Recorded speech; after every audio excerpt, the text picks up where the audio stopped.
Karibu sana. Asante. Mambo vipi? Fresh. Unaitwa nani? Naitwa Aubrey. Aubrey. Yeah.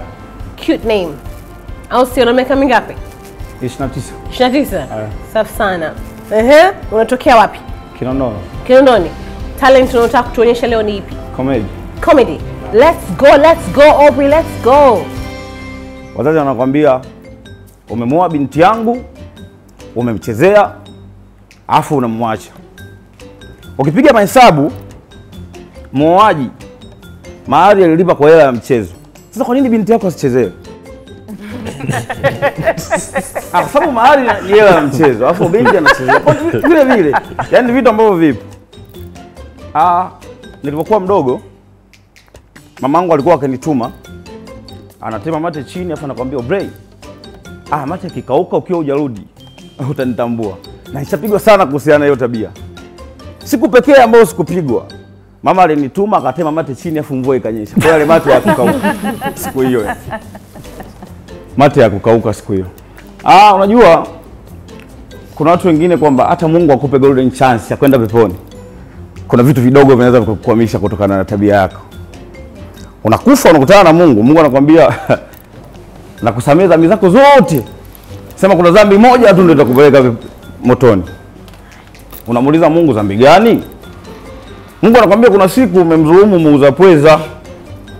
Umekula vipande 5, kachori 3 na mchuzi, afu kamwambia akate 1000. Sasa pale kwa haraka unaona kama Mungu kanisamehe dhambi zote, hii ya muuza pweza nitajaribu kuomba au nifanyaje? Ila unaamua tu ngoja nimuombe. Naambia Bwana Mungu nisamehe, siku hiyo nilikuwa nimepitiwa. Alafu pia wauza pweza wako makini. Mungu anakuambia kweli wauza pweza wako makini, mimi nimekusamehe. Anakuuliza sasa, ulipokunywa mchuzi wa pweza ulikuwa unaenda kufanya nini?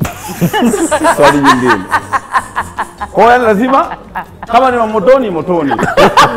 Kama ni peponi wewe peponi. Vikimbiliki. Wewe kukimbia. Anakuuliza vizuri tu. Sawa, ulikunywa mchuzi wa pweza, nia yako ilikuwa nini? Wewe unajikuta umekamatika tayari. Unajikuta ushaenda kwenye tayari. Asante. Well, that was good. That was so good.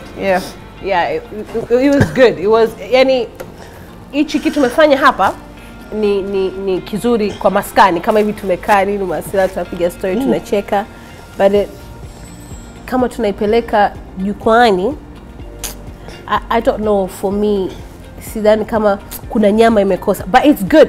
Let me tell you, nimesikiliza stand up comedians hapa and sijacheka, but I was enjoying listening to you. Si unaelewa, yani nilikuwa na furaha sana, nilikuwa na enjoy, lakini for kitu tunachotafuta Nyota Bigi, I would say no. Lakini je, ningetamani kuwa na namba yako nikaja maskani kwako nikakuibukia tutie story tucheke? Yes. Usiumeelewa hivyo? Yeah. So pole Aubrey. Aubrey. No. Listen. Mimi sina shida na wewe kwa sababu gani? Wamekuja comedians wengi hawajanifurahisha kama ambavyo umenifurahisha wewe. Labda inawezekana muda ni mdogo, mchache kuweza kupanga vitu vingi kwa wakati mmoja. Ukipata nafasi nyingine unawezekana ukajipanga vizuri zaidi. Kwa hiyo mimi mwenyewe kusema ukweli, toka tumekaa hapa kila mtu anasema mimi ni comedian, lakini hamna mtu amefanya hata robo ambacho wewe umekifanya. Kwa hiyo kwa hilo mimi naweza nikakupa yes, lakini pia nimependa una confidence hatari, pamoja na kwamba umechoka na nini. Binadamu. Yes.